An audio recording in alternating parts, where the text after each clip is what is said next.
Welcome back to Perks Recap Podcast. Well, with me once again is Al and Brandon, of course, to go over the wild card round, and it was a wild round. My goodness, possibly, you guys have been watching football a long time. Would you say this might be the best wild card round ever? Absolutely. Yeah, definitely since they expanded the format, I would say, for sure. Without a question for that. And then all time, it's in consideration, and I'd have to go back and honestly, I'd have to go back and look at what actually happened year by year to remind myself. But every damn game except one was awesome. Yeah, they all of them were close going into the fourth. I mean, there were some that you kind of felt like you knew what was going to happen, but all of them were, I believe, within one score at some point in the fourth. Yeah, it was incredible. Unbelievable weekend. Just one of the best weekends. And usually the division round's like the best weekend. And if it is, then it's got a hard thing to top here because this was great. Yeah. Incredible. Okay, well, let's start it off then. The Rams just barely slipped by the Panthers 34-31. We mentioned in the other pod that the Panthers, they beat them just a few weeks ago, and they're at home, and there was a chance maybe, but we all didn't really give them that much credit, to be honest. 41-17 was the score we picked, 34-17, 34-21, 33-18, and this was 34-31. The Rams just sneaked by. Well, to be fair, I mean, you watch the first quarter and some change, and you're thinking, all right, well, the Rams are probably going to win this, 35 to 12 or something like that. That's how the game was going. And, the Rams were driving and they just didn't capitalize on that drive. And Panthers just kind of came up, even though they made a number of mistakes in the first half and were able to basically put it within a few going into the half. So once the Panthers came storming back, I feel like they really felt like they had a shot at that point. And Bryce Young settled into the game. Coker had a great receiving game for them, and then it was back and forth until the end, basically. Yeah, the turnovers, 2 turnovers to 1. Stafford did throw 1 pick, but he ended up righting himself, going 24-42, which isn't great, but 304 and 3 touchdowns. Seems like he's good for 2 to 3 every single game now. And, give the Panthers credit. They hung in there. Chuba Hubbard, a couple touchdowns. And Jalen Coker, 134 yards. What do you got, Al? Yeah, this was an awesome game. I mean, this was a killer game. And this game, more than anything, this round summed up this NFL season. I mean, the Rams, despite the fact that they have the 5th best record in the NFC and they didn't even win their own division, are a lot of people's favorite to win the Super Bowl. And they barely beat the worst team in the playoffs. This is 25-26 season summarized in one 60-minute affair of football right here. Absolutely. Yeah. Doesn't really make any sense. Nothing crazy in like the time of possession or penalties. There was 13. Like I said though, the 2 to 1 on the turnovers. I don't remember specifically the Rams turnovers. Was that off of did they score off of any of those? I'm trying to remember. They had a block punt. Did that one lead to a touchdown? I'm trying to remember. I know that was a big play though. Yeah, it was. I can't remember specifically, but yeah, and plus the pick. So yeah. Yep. All right. Yeah, so the Rams move on. We'll see if they can get looking a little better, but a win is a win, especially in the playoffs. You don't apologize for wins. And they move on, and it's going to be a tough road for them because I mentioned before, their road record on the season is not very good. It's okay, but it's like 500 or so, and almost all their losses, I think, except one, were all on the road. So, and then, it's all going to be road games for them the rest of the way. So we'll see if they can, cure their road wares, but we'll see. Okay. Let's move on to I don't really like the Packers that much. So I was pretty happy to see Chicago win this game. Plus, I wanted Chicago to win this game. But let's be fair here. This was 21-3 at half and 21-6 going into the fourth quarter. And then they lose the game. They give up 25 points to the Bears in the fourth quarter. My goodness, what a great win. And I'll tell you what, the Bears are starting to become this kind of a team where they can come back late. Caleb Williams is becoming a good, fourth quarter quarterback. If he's a little shaky beforehand, he's much better in the fourth. It seems like, anyway. But just a great win. One of the biggest wins probably for them in a decade. Yeah, this one was really interesting to watch. I thought in the first half, Chicago, I thought that Ben Johnson was just coaching a terrible game.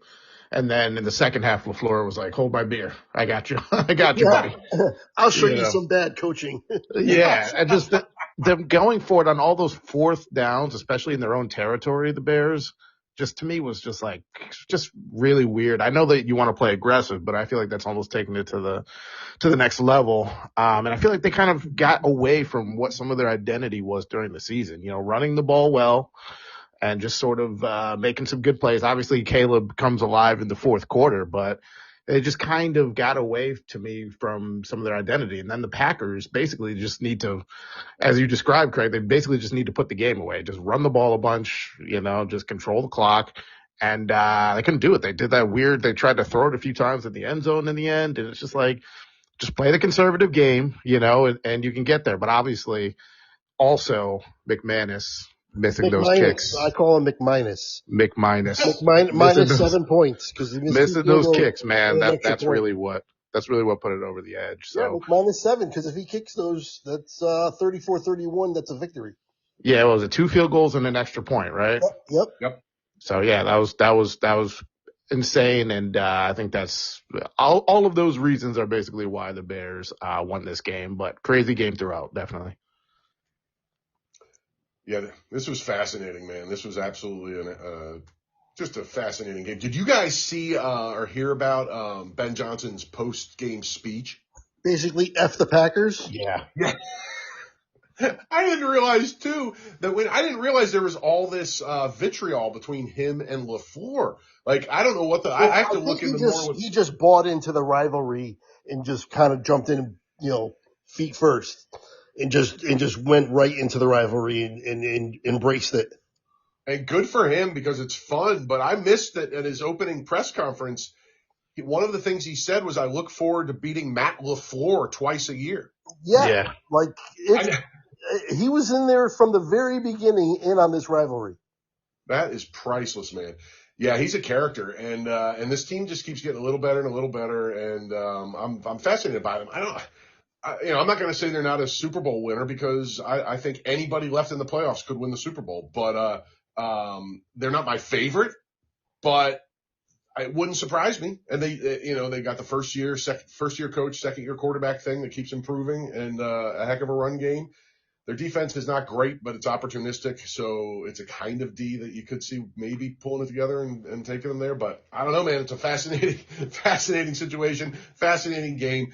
Second team in 2 games that we've discussed that could be playing golf right now, and we wouldn't have been surprised the way the game went. So yeah, it's fascinating. Yep. I just want to mention the youngster, Loveland, 8 catches, 137 yards. He's really been coming on. Caleb himself, 361 yards. He had the 2 picks early, but then he had the 2 touchdowns late. And hey, Jordan Love, a great game. 4 touchdowns, no picks. You can't put this on him. Nah, he was he had a great game. Outstanding play by him. Yep, absolutely. Loveland was sorry, God. I was just going to say Loveland was everywhere. You could see it on the field. He was just every single time they made a play, it was going to Loveland. Oh, and what a young player they got there. There was a little hullabaloo when they drafted him over the other tight end this year that went to the Colts. What is it, Warren, right? Mm-hmm. Yeah. But I don't think anybody in Chicago is pissed they got Loveland at the end, and the other guy's good too. But this guy's awesome. They have receiving weapons out the wazoo to go with their outstanding run game. I mean, this is all just how good's Caleb going to play today, and he had his tough start and a wonderful finish. So yeah, I'm a Caleb fan. I'm curious to see how good he's going to be in the end. But boy, he was outstanding in the fourth quarter. That's for sure. Yeah, I want to just see it keep progressing, and it's always nice to see the natural progression of a player when you really have high hopes for him, and he does what he's always giving you hope along the way that it's going to get better, and it does just keep getting better and better. Yeah, just keeps checking those boxes. Yep, sure. Okay, let's move on. Buffalo 27, Jacksonville 24, another absolute barn burner. But I mean, the best player left in the playoffs is Josh Allen. I don't think it's close. Anybody having any dispute with that? No. Yeah, overall probably, although Matt Stafford had a better year than him. Oh, no, I'm saying the best player left in the playoffs. Yeah, I guess you could say Matt Stafford would still be. I don't know. I think Depends how you quantify best player, because in the history books, it's going to look like Matt Stafford was the best player in the NFL this year. I'd still take Josh Allen over him, so I know what you're saying. Right. Okay. Either way, it seems like Josh Allen, to me, too, another aspect of it is the fact that it seems like he just puts the team on his back more than anybody else. Well, that one rushing touchdown was just absolutely ridiculous. Yeah. I mean, he was bottled up, at the 6 or 7 yard line. And then all of a sudden you see the pile's just moving and moving, and you're like, whoa, that's a touchdown, I think, or close to it. I think they actually gave him. Did they give him the touchdown, or did they? I think it ended up being half a yard short, if I remember right. But still, that was insane. Unbelievable. Yeah. So, he's one of my favorite players in the league. I think that's pretty obvious, but he really is. Nothing crazy on time of possessions or turnovers. Even yardage was pretty close. But all in all, you know what? You got to give Jacksonville some credit. I mean, they played the Bills last year, didn't they? No, I'm thinking of Houston. I'm sorry. Either way, you got to give them credit. They've been playing so well. They've been scoring over 30 every game. Lawrence had the 2 picks, but he had 3 touchdowns. They didn't. I tell you what. Here's another thing. I know I'm jumping all over. Sorry, but Parker Washington, another 100 yards and a touchdown. Yeah. They found something in him for sure. So that's a little something to take away from the season if you're a Jags fan. At least you have a decent wide receiver core, because the guys you expected to be good by the beginning of the season weren't even the guys who were great at the end of the season. So They definitely have that. No doubt. And James Cook was kind of bottled up, but Josh Allen, 3 total touchdowns, 28 to 35. That's a nice percentage, 273. And on they go, and it's kind of, to me, like the Rams in terms of wasn't pretty. They're going to be on the road, but I still kind of, I think they got some mojo going. The Bills had a good game plan to me in this game of getting the ball out early, and to me that neutralized Jacksonville's pass rush. So to me, the game kind of came down to which team could make a few plays down the stretch. We saw Trevor Lawrence. Obviously, he didn't have a terrible game this game, but you thought he kind of went to a different level after that Denver win this year, that crazy Denver win. And to me, this was kind of an older Trevor Lawrence game, unfortunately. Still pretty good stats, but couldn't really, get it done in the end. Yep. Yeah. Trevor's Trevor. You know what I mean? Like, I think we have to kind of think we know who he is at this point. Although I was still wondering this throughout the course of this season, and this game just kind of solidified it for me. He's a good quarterback. He's never going to be a top 5 quarterback in this league, though, I don't think. And he's good, so they can win with him. But he's not the guy that I don't think that, except on rare occasion, is going to carry them to victory. So, and the Bills have that guy for sure. So yeah, this was fascinating. They bottled up Cook, who had been, he led the league in rushing this year. He was awesome this year, and they made him pretty ineffective. So Allen had to put the cape on and do his thing, and he did, So he scored that go-ahead touchdown. It was 24-20. They were losing, and he made it 27-24 on the 1-yard touchdown run with 1:04 to go. Yeah. Yep, there was plenty of time. Yeah, but I'm saying, but like just a minute to like that was the putting the cape on moment for me. No doubt. Scoring that touchdown, driving them down in the playoffs to win the game and go do it. Yeah, And do you think if the Jags had scored that touchdown with 1:04 left, we'd be sitting here talking about a final score of 27-24? I think Josh Allen would have got that field goal done. I think we'd be talking about an overtime game. Yeah. So, and that's the difference between the best quarterback in the league and a guy who's hovering around the bottom of the top 10 to 15, So yeah, this was a heck of a year though by Jacksonville. I mean, they lost to one of the best teams in football.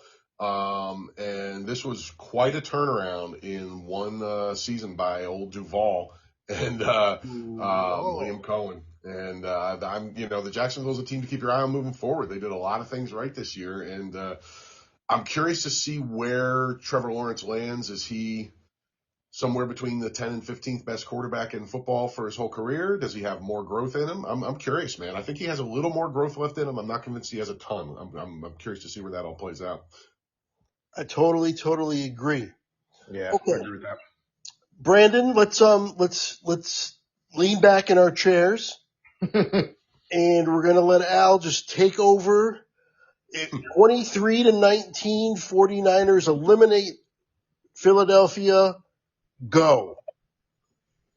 Well, this puts an end to what was a just brutally difficult season to watch as an Eagle fan. I mean, this was, even when they were 8-1 or whatever they were, they didn't look good. They never looked good.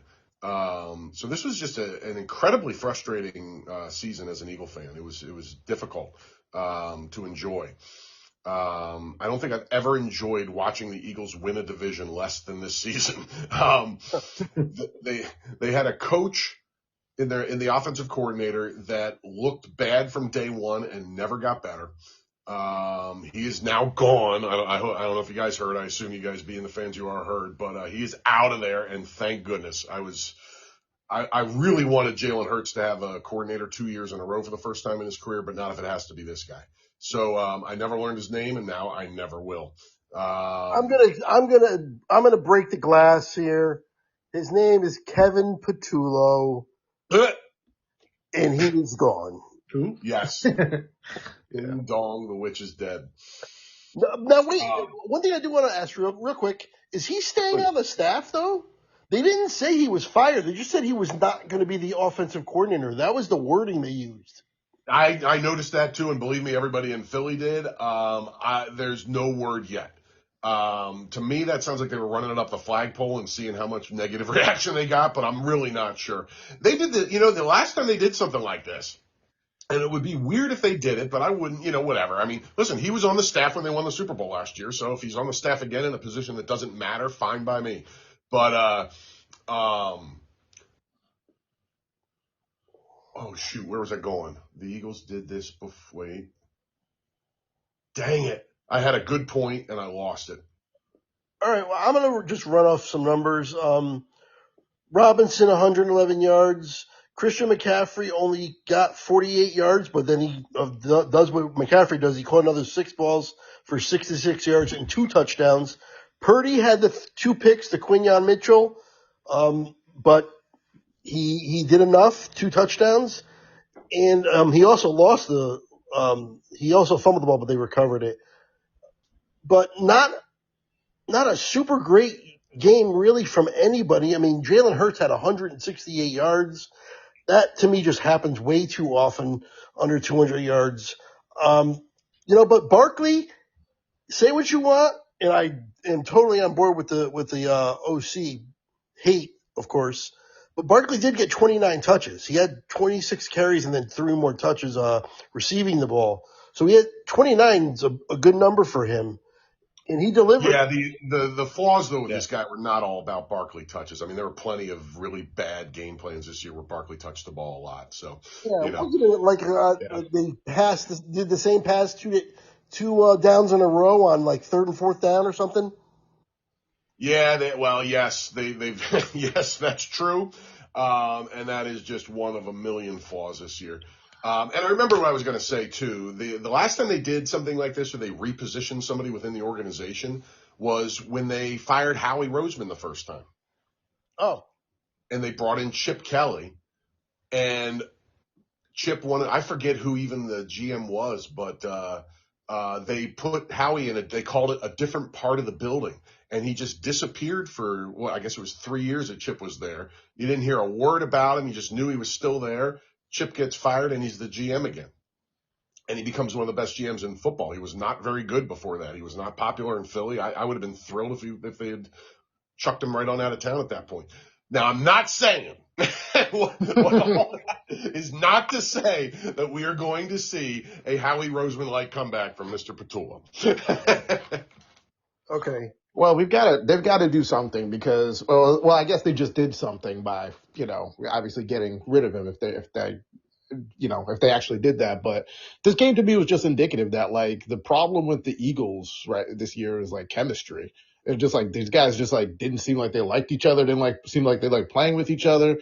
They just didn't really get the formula right to me. So somebody's got to come in and install a good offensive game plan to kind of get everybody on the same page. Because as we described, all those Barkley carries, you have AJ Brown yelling at Sirianni. Like, Oh my God, again. it's like That's what I wanted to get into. Is AJ Brown gone? I think he's got to be going at this. I think he has to go. I'm really curious because that is certainly how it looks. But, I mean, this guy was really successful there for a long time, and there was never any real issue with him until this year. I mean, people wanted to make that book reading thing an issue last year, but that was never an issue in Philly. That was a media thing. So this is the first time there's ever really been an issue with A.J. Brown and anybody on the Eagles. And there were plenty of them this year. And I don't blame him because the game plan was ridiculous for a long time. Well, So, yeah, I mean, it's not a talent thing either, obviously, but I don't know about the chemistry thing. I mean, there was questions about his relationship with Jalen Hurts now, and that sideline was not a good look at all this past weekend. I got a feeling they might move on. I would not be surprised. Maybe Howie can, being as good as he is, can surprise us and really get another really solid receiver right there with him. I wouldn't be surprised if they do that or draft somebody and he works out, something like that. But he was not good in this game. I mean, he had a few two drops? key drops. Yeah, two. the last drop was the big one, Yeah, and it's the like other two were debatable. The two bombs that he pulled, they were tough catches. This one was right in his hands for an easy slant that would have been 20 yards without even thinking about it. Yeah, so you can just tell this is like affecting him. Like, I don't think he likes obviously what's going on offensively. I wouldn't have been surprised if they let Sirianni go after this game, but now that he's going to come back, like you guys are saying, I wouldn't be surprised if I don't know what his contract's like. I wouldn't be surprised if he either demanded a trade or they let him go or whatever. His contract makes it really hard to trade him. It's like it would create something crazy like $30 million in dead money next season.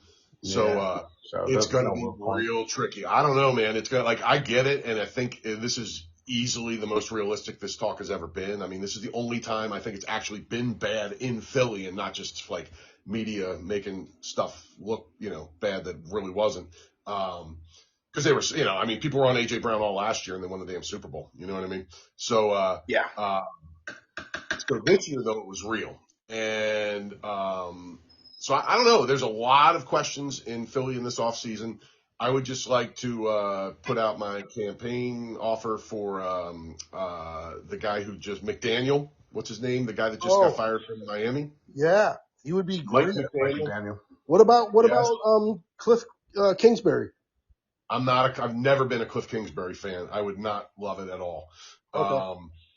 I wouldn't hate it. I mean, he's had some success here and there, but I wouldn't love it. I would love McDaniel.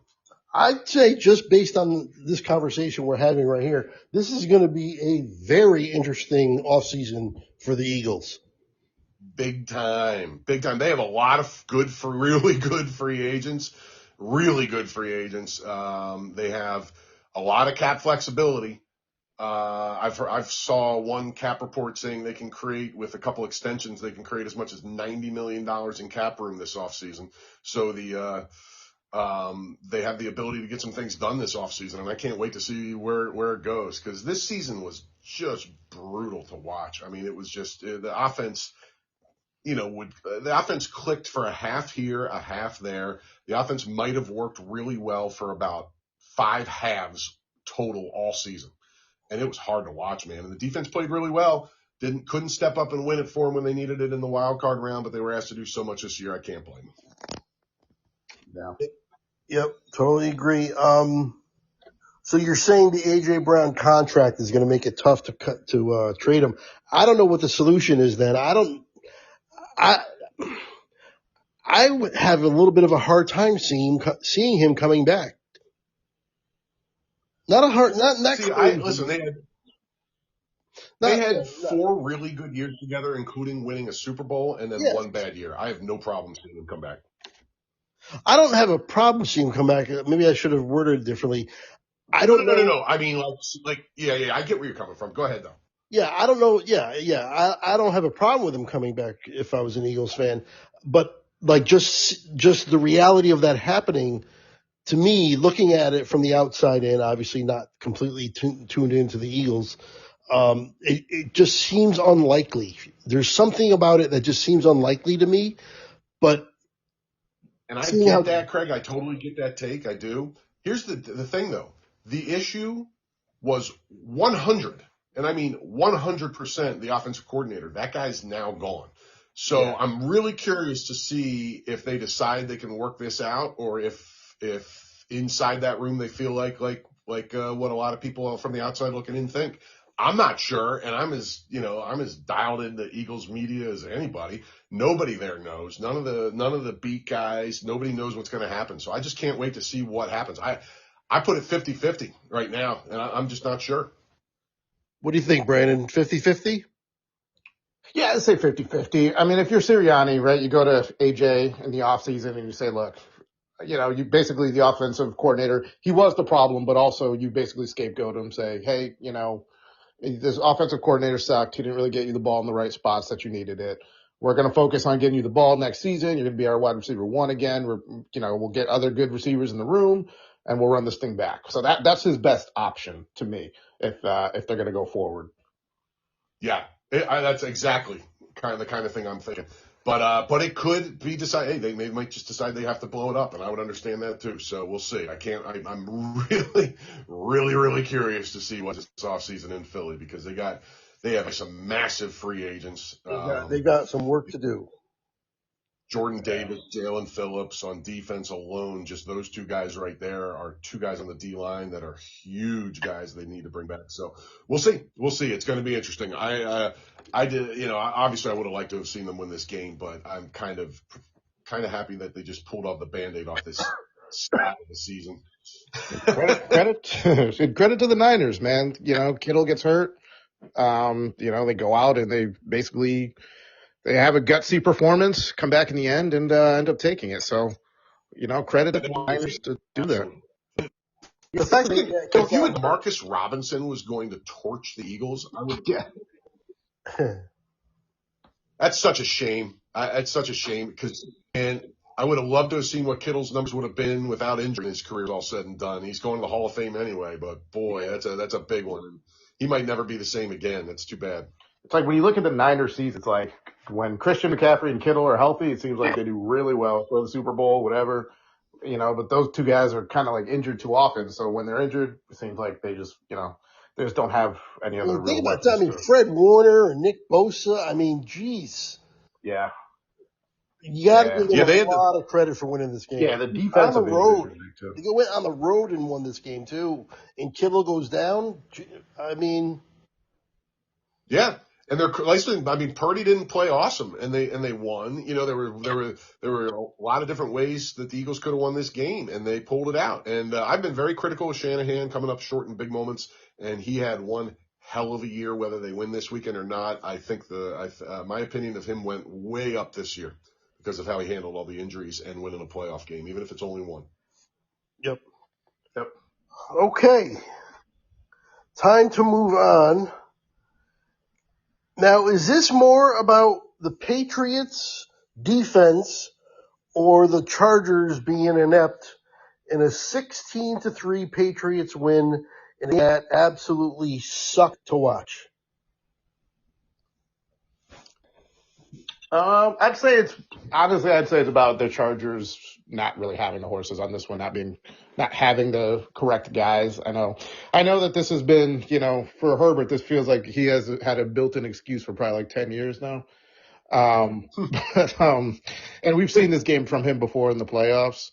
But this team is really just built on having two great tackles and running the ball, and they haven't really been great since their two tackles have gone down. And so, we've kind of talked about it in the power rankings and some of the other things. We don't really have a ton of faith in them. So to me, the Patriots just played good defense, made the plays that mattered. To me, the story on the offensive side was Ramondre Stevenson, who Chargers just could not match his level of physicality to me.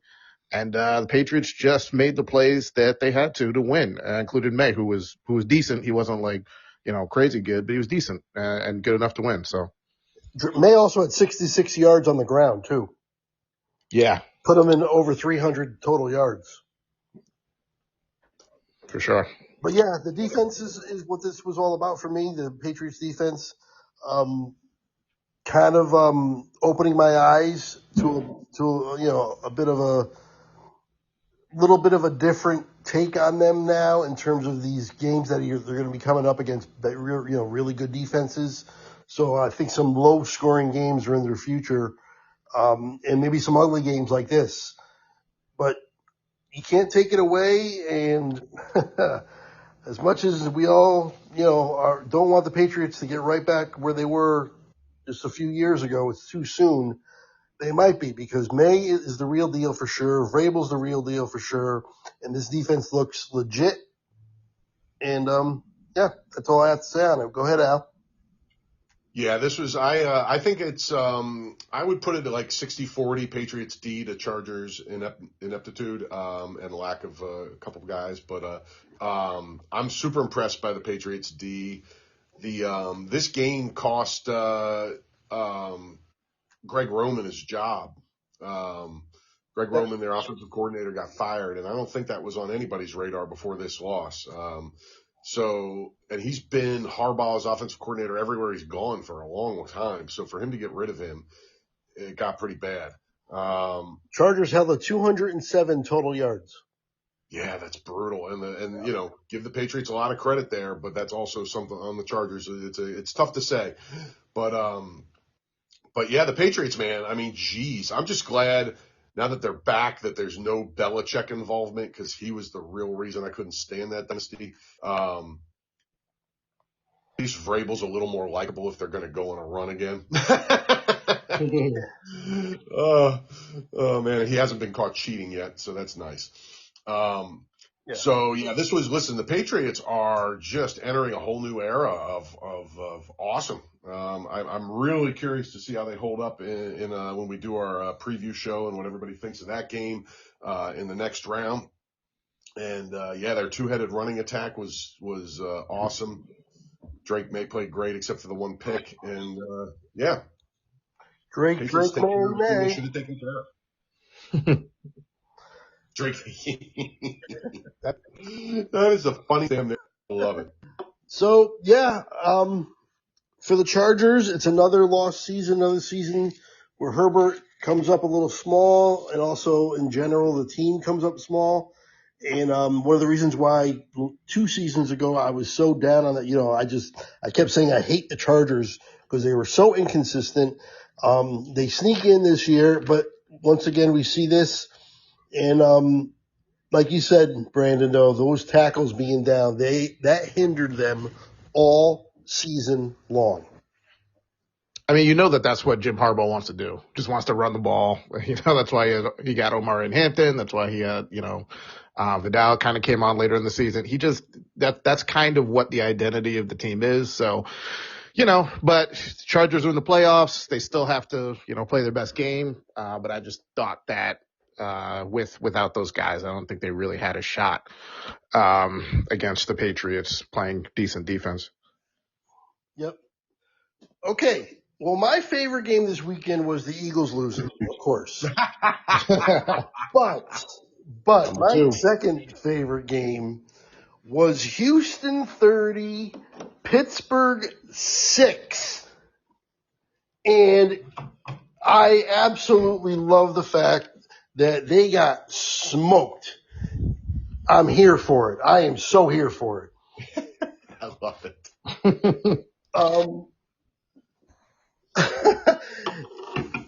They might have retired one of the greatest. Well, they definitely got rid of one of the greatest coaches ever and one of the greatest quarterbacks ever, possibly in the same season, in the same game. 408 yards for Houston and 175 for Pittsburgh. Yeah, big discrepancy there. Huge. Rodgers comes back out late, throws a pick 6. And as good as the New England defense played, there is no doubt Houston's defense is the defense. Yeah, their defense is what really blew the game open because once again, this game was 7-6 going into the fourth quarter. Yep. Took over. Yeah, their defense took over. Basically, they're like, the closer of the team essentially. Yep. And to me, it masked that the Texans had some really big issues with holding on to the ball. C.J. Stroud had 5 fumbles. Yeah. He lost 2, but it definitely could have been more. But this was kind of a sloppy game that the Texans kind of got a hold of in the fourth quarter. Just sort of made it happen. Even though the game was close, there was not really a single second where you thought that the Texans would lose the game. I love that you use that term because I use that a couple times during the season where you're just watching a game and you're going, they're not going to win this game. Or they're not going to lose this game, whatever the case is. And I've said that a couple times this year where you just get a sense while you're watching a game, even if it's close. And you got that sense. And then because of that, you were not surprised at all how it finished up.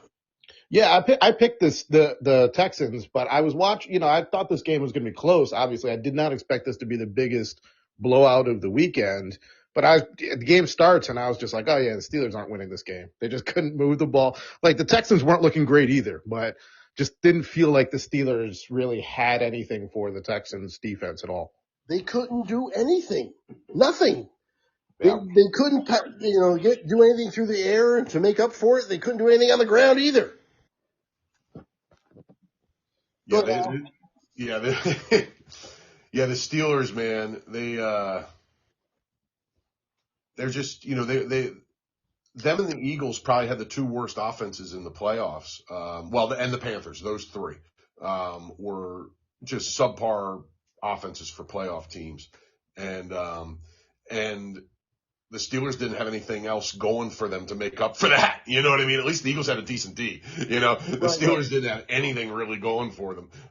It's astonishing they made the playoffs, and it's astonishing they were in this game going into the fourth quarter, and then everything became right in the world, and it became the blowout it should have been. And the Texans have issues, but defense is not one of them. Their offense is challenged, but their run game all of a sudden is looking really good. Woody and the tandem of Woody and Chubb are killing it. Stroud's having turnover issues, but we know he can be better. So they're a real mystery team going into these last couple rounds here, and I'm fascinated by it. And the Steelers, man, Tomlin gone. And he didn't even get fired. He walked. And there's a key to that too, because now if you want him, they get compensation. You got to trade for him. Yeah, which is fascinating. We saw that with Sean Payton, and they got a mint for Payton. It was like I forget the exact compensation, but it was a big haul. I think he's going to do like TV for a year and then come back next year. where it's only going to be 1 year that you got to give him compensation for instead of 2. It won't be as bad. And because he has 2 years left on his contract. And I think he's going to coach in 2027, but not in 2026. That's just my feeling on it.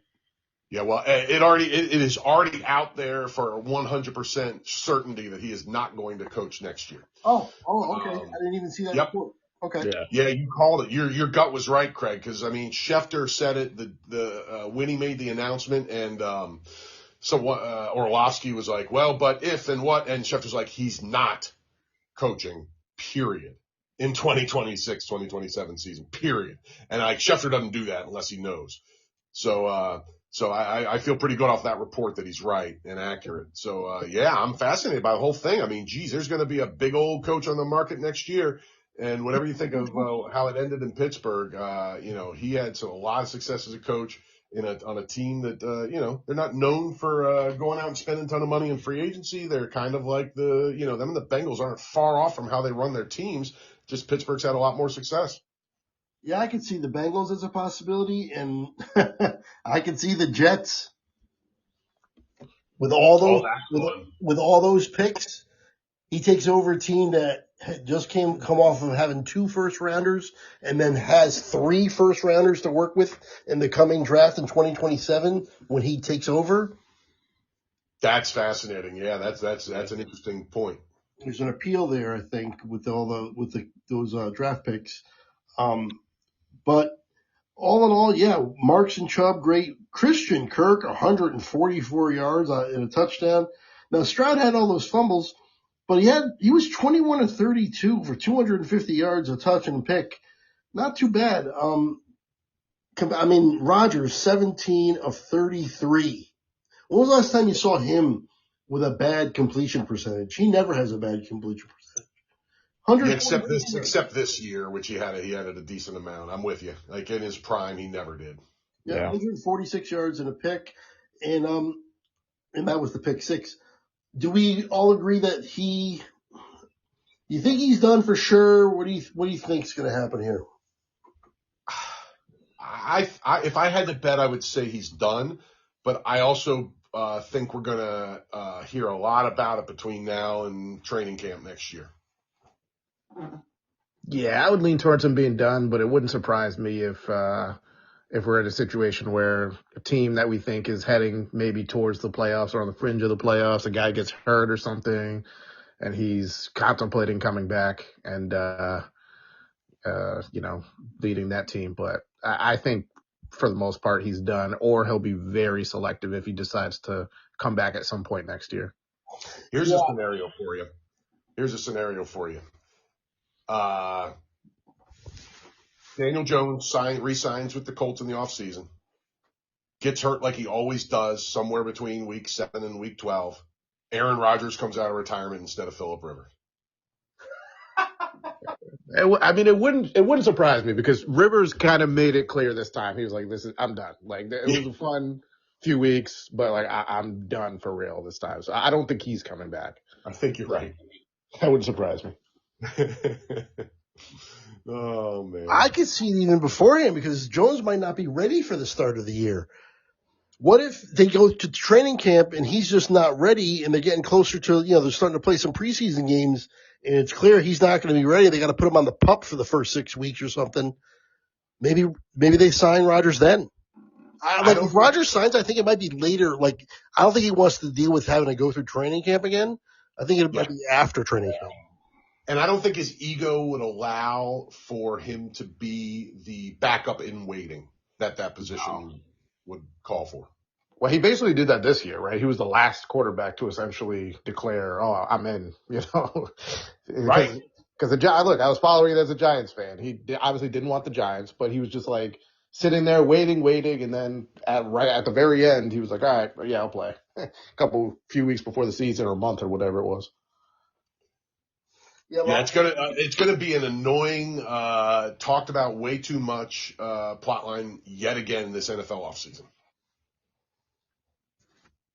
So, as for the Jets with Tomlin, like I was talking about, because you could definitely see them, winning 4 games again and firing Glenn, and no doubt they'll have an opening. I mean, No it doubt. kind of is perfect. Yeah, I'm surprised Glenn lasted in this offseason, so maybe that works out perfectly for the Jets in the long run. Yeah. Hey, Brandon, on a side note, are you excited? Harbaugh's in the building right now. I know. Yeah, I think there's a little bit crazy with people being like, well, lock him inside the building. Don't let him leave. Like, I'm not that excited. But yeah, I think he's probably the best coach out there right now. So, I would like if the Giants signed him, but we'll see what happens. I think he's still gonna go, check out Atlanta, check out Tennessee, see what the best option is for him. I think he's going to end up with the Giants. I just do. I think, well, I mean, what else do you want? You got the quarterback already in there. He's young. He's got, a defense that's not very good, but he's got at least some pieces on defense. Brian Burns is really, really good. Yeah, just my opinion. I think that's where he's going to end up. Al, do you think he's going to end somewhere else? It's between them and the Dolphins to me, just because of his relationship with the Dolphins owner. It sounds like that's deep and real. I also heard it was soured because something with Jim, something with his brother didn't. They're like not on speaking terms or something anymore. Not him and his brother. The brother and the relationship with the Miami guy. The relationship with San Diego Harbaugh. Right. Something, yeah. Well, if John Harbaugh lived his life by not hanging out with anybody that his brother pissed off, he wouldn't be able to talk to anybody.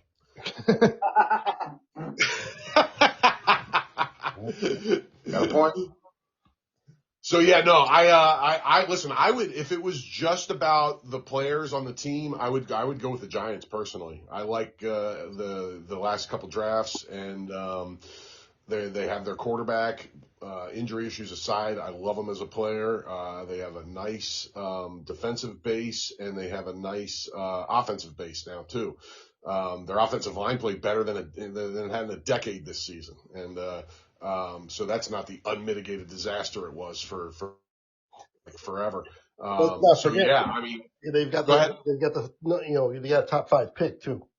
Yeah, top 5 pick added to all that. You have a really intriguing number 1 pick or number 3 pick last year with Abdul Carter, who's got all the potential in the world. So there's a lot of things pointing up in New York, and it's an intriguing job. So I don't know who to root for the Giants to get, like as an Eagle fan who doesn't want them to succeed. You know what I mean? Like I'm really not sure. Like I'm not going to be devastated if they get Harbaugh. It's not like he set the world on fire in Baltimore and then he won a Super Bowl 15 years ago. So I don't know who to root for. Like, is Harbaugh am I going to be sad about that 3 years from now? I might be, because he's a good coach, but I might not be. I can't figure out. Like, the thing is, in your perfect world, Brandon, you got anybody out there, forget who even they're actually looking at. Who would you want? The coaches that are available, or just yeah. Honestly, I would pick Harbaugh. Okay. The coaches that are available, but the Giants' move right now would be to go with Lou Anarumo of the Colts. Go with somebody who has defensive coordinator. That's and they're giving him an interview. That's the Giants' move, is to go with somebody who's familiar, who kind of would play to the owners and all that stuff, and that's what I'm hoping they don't do. Honestly, I think they need an adult in the room, so I'll be fine with any of like the veteran coaches that are out there. I have a question. Yeah. Do you think Jim Schwartz is a good defensive coordinator? Because I think he's one of the best. Yeah, as a D coordinator, yes. Because there's a thing that Stefanski might come along with him. So I wouldn't be completely against that. I'm not against Stefanski. I think Stefanski with him is really intriguing. Yeah, I'm not against Stefanski in general. I think that some of the fan base are overrating him a bit, but I'm not against him in general. I'd be fine with it, and especially like you said, if you brought Schwartz in. So I think that's a good pairing. But I want something like that with like a veteran coach and decent coordinators. Everybody craps on him. Mike McCarthy has the same record as Harbaugh and the same amount of Super Bowl wins, and nobody puts him on that level. He is right, for me, equal. There's no difference. They are the same. I agree, and he's not even being Their mentioned. record is the same. Their Super We're Bowl giving him an champ. interview. So the Giants are giving him an interview. Oh, they are? I didn't catch that. That's cool. Yeah, Okay. yeah, they're interviewing them. It's not like they're not as excited as Harbaugh here, but By the way, Brian it is. Daboll is interviewing for the head coaching jobs. Yeah, I saw. I think Tennessee, right? Yep. According to an article I saw, and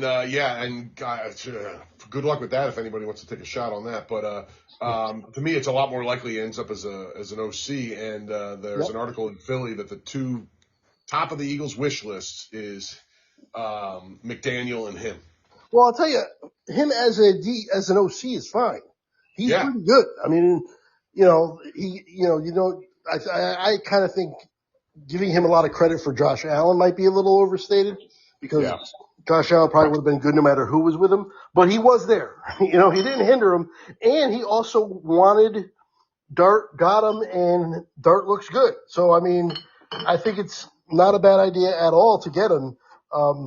It's just that, coming from the rival and there might be some people who aren't privy enough to know that he actually is a good OC. And can you imagine him with Sirianni? Like how funny would that be? The two of them going insane on the sidelines. Yeah, I'm curious. That might be like the best pairing ever or the worst pairing ever. I don't know which. It would certainly be fun, and there would be you could probably get some betting action on whether the two of them end up going into the stands after a fan during the season. Yeah. Daboll, the only thing about Daboll that doesn't bode well for him ending up in Philly is he was the Alabama offensive coordinator the year Jalen Hurts got benched in Alabama. Oh. Yeah. So, and I don't know. I can't find any information about whether. Now, depending on how Hurts reacted and how they left, there might be a good relationship there, though, with him. Like that, there's a history. Hurts was known for being all class and accepting it, but the information is vague on whether Hurts would want any parts of him or not. So, but as a coach, I wouldn't be devastated by it. I would way rather have McDaniel though, personally. Yeah, that's a great point. Okay, so by the way, I went 5-1, got Philadelphia wrong. Al, you went 4-2, you got Jacksonville and Philadelphia wrong. Joe went 5-1, got Pittsburgh wrong. And Brandon, you went 5-1 and got Philadelphia wrong. So we all 5-1, Al 4-2, so you're right there. And none of us, Joe didn't pick an upset pick, but we did, and we were all wrong. Me and Brandon picked Jacksonville, you picked Pittsburgh. None of that happened, but that's fine. Right on. All right. Well, we're at 52 minutes. We were talking about possibly doing this in one shot, but I think it might be better to shut it down here and do a divisional round preview show separately. You guys down for that? That works for me, my man.